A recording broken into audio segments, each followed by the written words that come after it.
Para Portelli, en esta distancia entre los hechos y los relatos se despliega la identidad de un país.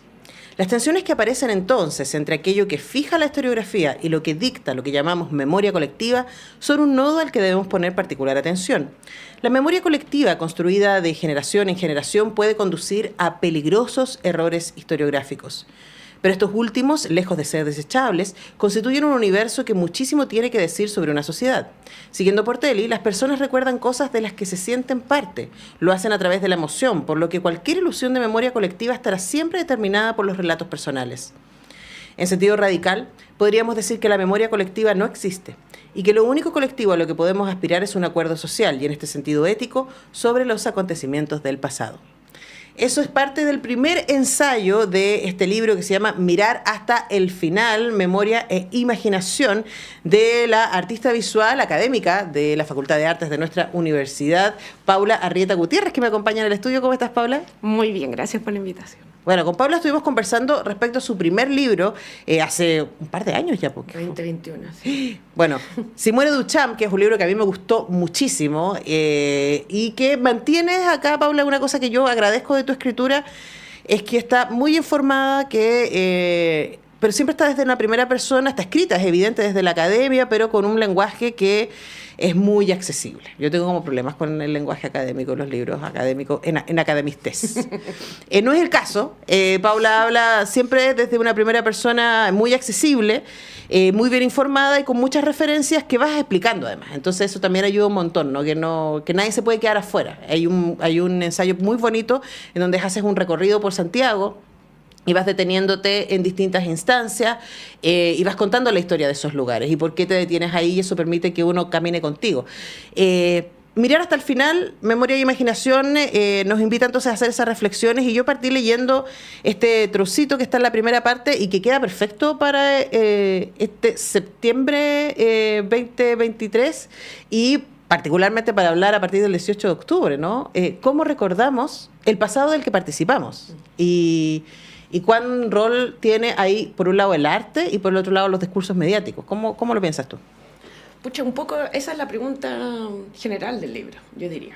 El libro parte, además, de una convocatoria para los 50 años. O sea, para una convocatoria de la editorial acerca de los 50 años. Y luego del plebiscito y de esta como mega derrota, a la que, por lo menos a la que yo me sentí así como especialmente involucrada, y creo que muchos, era difícil saber cómo íbamos a recuperar esa historia. O sea, de alguna manera era un escenario peor que el de los 40 años. En los 40 años había más acuerdos de los que hay ahora sobre ciertas cuestiones del pasado, y teníamos entre medio este estallido y luego este plebiscito. Entonces era muy difícil. Esa es la pregunta del libro: ¿cómo se hace para recordar? Y creo que el camino que intenta, porque no tiene una respuesta realmente, pero el camino que intenta es esto un poco del párrafo que leíste, que es cómo uno entra en la historia. O sea, cómo uno entra en la historia desde su propia subjetividad. Y lo que dice Portelli, que es el párrafo que leíste, es que las personas recuerdan las cosas que le interesan. Uh-huh. Y si no le interesan, simplemente las olvida. Entonces, por eso pasa que uno a veces cuenta una historia que tiene que ver con los hechos nacionales y es de un amigo, después de uno mismo, y después como que uno estuvo ahí y uno provocó el acontecimiento. En fin, va mutando la historia porque uno se va involucrando. No es como solamente una necesidad de mentir o de inventar, sino que es una necesidad de pertenecer. Y en ese sentido, ya hablábamos recién, lo de octubre, que justo ayer es una nueva conmemoración, tiene la misma pregunta que los 50 años, creo, que es como, ¿cómo entramos en esta historia? ¿Cómo entramos en un momento en que parece que le estuviéramos dando la espalda a la historia?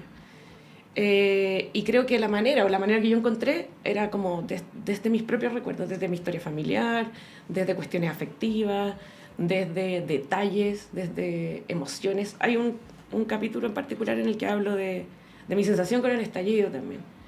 Y cuento un episodio del año anterior, que fue para el asesinato de Camilo Catrillanca, uh-huh, que fue un año antes, y donde yo creo que viví una de las situaciones de violencia más grandes que me había tocado en la vida, con carabineros, digamos, en la Plaza Italia. Y en ese momento, cuando llegó el estallido, yo tuve tanto miedo en ese momento, tanto miedo, o sea, quedamos atrapados entre dos lanzaagua y gases y qué sé yo, que cuando llegó el estallido, como que fue un terror para mí, fue un terror. Entonces, en mí coexistieron estas sensaciones, como de mucha esperanza, mucha sensación de libertad, de creatividad, a la vez que mucho miedo, así, miedo profundo. Entonces creo que la forma de entrar, o una posibilidad para entrar, es a través de esas como contradicciones, esas como características humanas al final, como de no tratar de definir una cuestión, repetir un discurso, por ejemplo, a veces se transforma en eslogan, sino que ver qué hay debajo, porque hay afectos, hay historia, hay compromiso, hay esperanza, hay cuestiones que valen la pena revivir todo el tiempo. Ahora, ahí igual se cruzan dos cosas, porque ese párrafo que yo leí termina diciendo que tenemos que igual hacer, ¿cierto? Acuerdos sociales y éticos respecto al pasado. Y yo creo que una de las cosas que más escalofríos nos dio este año es el negacionismo. Y pensar que había cosas que ya teníamos súper claras. Hay 2 informes de derechos humanos nacionales, hay varios más internacionales respecto a lo que pasó durante la dictadura en Chile, y que eso se cuestione es como, a ver, espérate, ¿cómo no se supone que teníamos esto muy resuelto? Entonces ahí también hay un tema que tiene que ver con cómo los discursos mediáticos y políticos, y en este caso en Chile eso está profundamente cruzado, ¿cierto? Porque hay una mirada política siempre en los medios de comunicación, pero en este caso hay una mirada que tiene que ver con defender ese modelo y con defender el modelo económico sobre todo, pero a través del modelo económico también defender cierta mirada de distancia, ¿cierto?, respecto a las violaciones a los derechos humanos. Entonces, ¿cuál efecto, tú reflexionas sobre eso, cuál efecto tiene ese discurso social ajeno, podríamos decir, para la construcción subjetiva de nuestra memoria? Mira, yo estoy de acuerdo contigo. Creo que pensábamos que teníamos esos acuerdos, que estaba claro. Para mí los 40 años fueron como un acontecimiento bien significativo en ese sentido. O sea, hubo diferentes actitudes, gestos, incluso de Piñera en ese momento, que habló de los cómplices pasivos y Cerro Cordillera, qué sé yo. Había un acuerdo. Y luego, claro, ahora, como, ¿qué pasó con ese acuerdo? No estábamos bueno, la reflexión que yo tengo al respecto es que nunca los acuerdos están definidos. O sea, que son cuestiones que se tienen que revisar, revivir todo el tiempo. ¿Sí? Todo el tiempo. Nunca hay que hacer un check con eso. Bueno, en cualquier momento llega la vuelta, digamos. Y en esa lógica la memoria no es algo estable. No. Incluso si queda escrito en los libros, ¿no? Eso se puede revisar. Bueno, estamos viviendo un revisionismo más o menos importante en muchas áreas, pero también en esta, y eso también es inquietante. Luego, en el libro, mirar hasta el final, Paula, tú trabajas también la idea del rol del arte ahí, porque ahora estamos hablando de los discursos mediáticos, ¿cierto? Pero también el arte, tú lo dices en algún momento, genera ese espacio, ¿no? Para entrar a la subjetividad y a las emociones, porque siguiendo lo que decíamos al principio, recordamos desde la emoción, desde cuánto eso tiene que ver con nosotros. ¿Cómo entra el arte? Bueno, primero hay algo que descubrí mientras lo estaba escribiendo, en verdad, que es la cuestión del tiempo. Como que el arte tiene la posibilidad, no siempre resulta, claro, pero a veces resulta, de sobrevivir a la contingencia. O sea que puede quedar, de pronto en octubre, todo lo que uno estaba haciendo artístico pareció obsoleto. O sea, no había nada que alcanzara para ese momento. Como que el arte podría haberse visto superado por el movimiento social, por otras fuerzas creativas muchísimo más intuitivas de pronto, más eficaces, en fin. Pero luego uno se da cuenta que hay reflexiones desde el arte que subsisten a esa contingencia. Y en ese sentido, y hablo particularmente de una obra de Gonzalo Díaz, pareciera que el arte tiene esta como triple condición. Una es llegar antes, o sea, antes de los hechos, llegar después al mismo tiempo y llegar justo en el momento. Y cuando eso pasa, se abre una posibilidad que es la que defiende el libro, que es la posibilidad de la imaginación. La posibilidad de imaginar algo puede ser como un futuro diferente, pero también puede ser otra forma de relatar el presente y el pasado, es la función del arte. Creo que a veces se le pide demasiado, ¿cierto? Como, pero ¿y esto no cambia el mundo? Bueno, ¿por qué tendría que cambiar el mundo?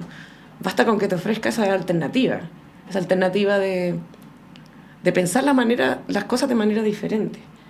Para mí, creo que el arte es como el lenguaje privilegiado de la humanidad. O sea, todos deberíamos estudiar arte en algún momento de la vida.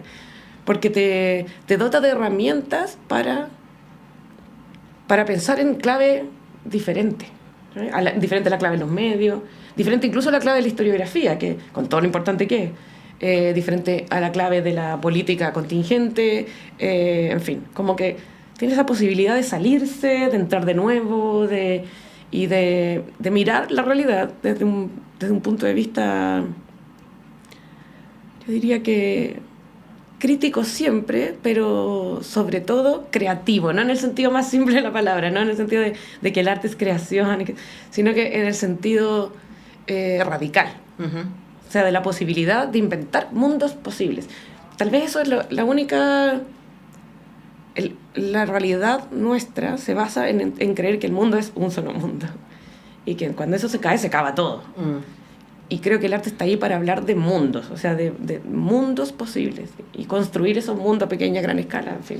Ahora, lo interesante ahí es que no necesariamente es como uno podría decir, el mundo del arte es más ficticio que el mundo real, ¿no? Yo creo que una cosa interesante ahí que aparece, y por lo menos para mí, es la razón por la que soy una gran entusiasta de leer y de ver obras y series y películas, de escuchar música, es porque me recuerda que yo no soy necesariamente lo que el discurso mediático actual dice que soy. Porque me resisto a ser solo una consumidora, por ejemplo, ¿no? Pero también me estaba acordando cuando te leía, hay un historiador francés que me encanta, que ha sido muy importante para mí como investigadora, que es Marc Ferraud, y Marc Ferraud habla de que lo imaginario es tan real como lo real. Y me parece que esa es una idea muy interesante, ¿no? Y es muy cotidiana, o sea, cuando a nosotros nos pasa, tenemos un problema con un compañero de trabajo, con un vínculo, nuestro relato es lo que va a definir nuestra manera de habitar esa situación, ¿cierto? Va a definir nuestra emoción al respecto. Si yo digo, esta persona no me contestó el mensaje porque me ignora, yo voy a sentir algo muy distinto a que si pienso, esta persona no me contestó el mensaje porque está ocupada. Y esa imaginación que está funcionando en mi cabeza es lo que va a definir mi emoción frente a eso y mi realidad de alguna manera. Entonces, ahí el arte aparece como una herramienta para redefinir no solamente la memoria, también la realidad contingente. Exacto. Y además, bueno, es muy interesante eso porque la ficción ha sido mal mirada siempre. O sea, como que fuera una fuente de calidad inferior para el conocimiento, por ejemplo. Y sin embargo ahí, en la ficción, en las ficciones en general, está todo eso que tú dices, pues como está toda la fuerza de la subjetividad, de las formas de recordar. Pensando en el libro anterior, cuando conversamos, que bueno, para quien no lo ha leído, tiene que ver una historia que descubro sobre la posibilidad que el urinario no sea de Duchamp. Eso yo lo encontré en una novela. ¿Sí? No encontré en ningún libro de historia del arte. Nadie en la historia del arte habla de eso. Y yo estudié arte, y estudié un doctorado en arte, y nunca jamás lo escuché. Y sin embargo leí una novela donde el personaje principal está segura, porque es una narradora, una mujer, está segura que el urinario no es de Duchamp. Y después me entero a propósito de ese hilo que hay investigaciones sobre eso. Entonces, uno dice, bueno, pero es una novela, no puedo tomarme eso en serio.